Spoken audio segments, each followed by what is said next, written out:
Hai sahabat Kompas.com, ketemu lagi sama aku Anastasia dalam program populer sepekan Kompas.com. Nah, seperti biasa untuk mengawali akhir pekan, mari kita ulas lagi informasi-informasi terpopuler sepanjang minggu ini.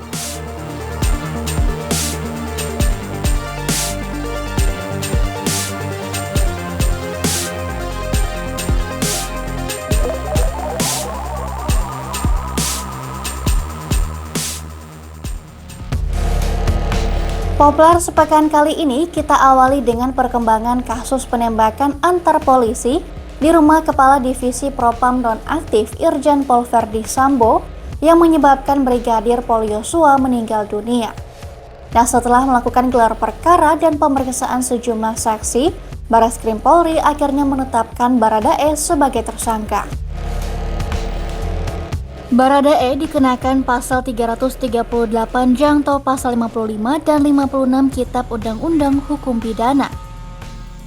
Ia disangkakan pasal pembunuhan dengan sengaja, yang artinya Baradae diduga tidak dalam situasi membela diri saat membunuh.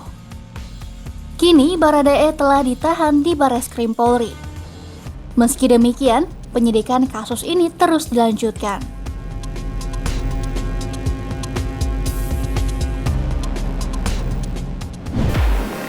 Masih dari kasus yang sama, Irjen Verdi Sambo akhirnya muncul di hadapan publik usai menghadiri pemeriksaan Direktorat Tindak Pidana Umum Barreskrim Polri pada Kamis 4 Agustus 2022.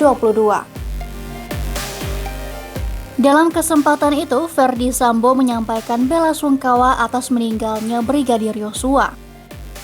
Ia juga meminta maaf pada Polri dan meminta publik bersabar serta tidak memberikan asumsi yang menyebabkan simpang siur insiden di rumah dinasnya. Buntut dari kasus ini, Irjen Verdi Sambo dimutasi dari jabatan Kadif Propam Polri menjadi perwira tinggi pelayanan markas atau Yanma Polri.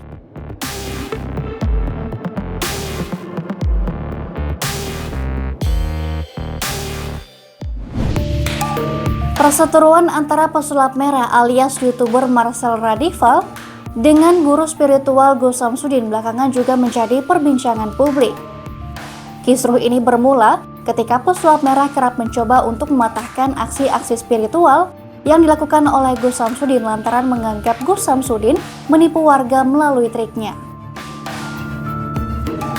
Namun seiring berjalannya waktu, perseteruan kedua pihak tersebut menyeret warga desa Rejowinangun lantaran nama desa tersebut kerap dibully di media sosial.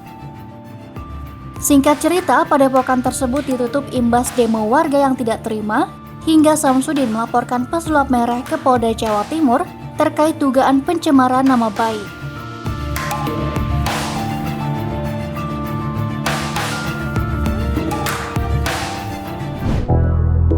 Kabar berikutnya ada soal penimbunan sembako bantuan presiden atau Banpres di lapangan KSU Depok.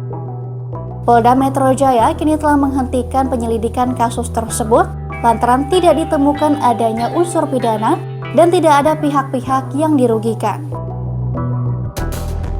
Tak hanya itu, melalui kuasa hukumnya Hotman Paris, JNE Express mengklarifikasi bahwa beras itu rusak sehingga sengaja dibuang dengan cara dikubur.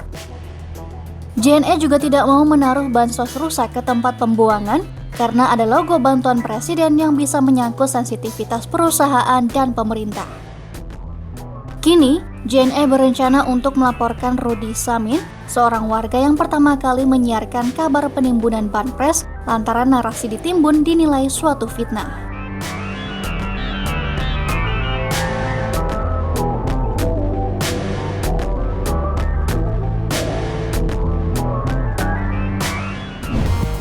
Berita yang juga menjadi perhatian tak lain soal kunjungan Ketua DPR Amerika Serikat Nancy Pelosi ke Taiwan. Tindakan ini membuat China geram lantaran mereka menganggap kunjungan Pelosi tersebut merupakan tanda bahwa AS mendukung kemerdekaan Taiwan. Padahal di satu sisi, Amerika Serikat telah berkomitmen pada prinsip satu China dengan mengakui Taiwan sebagai bagian dari China. Imbas kunjungan Pelosi itu, China pun menggelar latihan militer dan penembakan rudal konvensional di perairan yang mengelilingi Taiwan.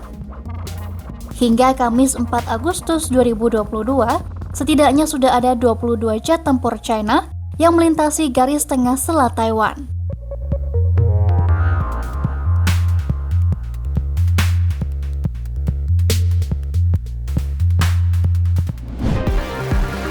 Demikian Populer Sepekan kali ini, simak terus informasi terupdate lainnya hanya di kompas.com, jernih melihat dunia.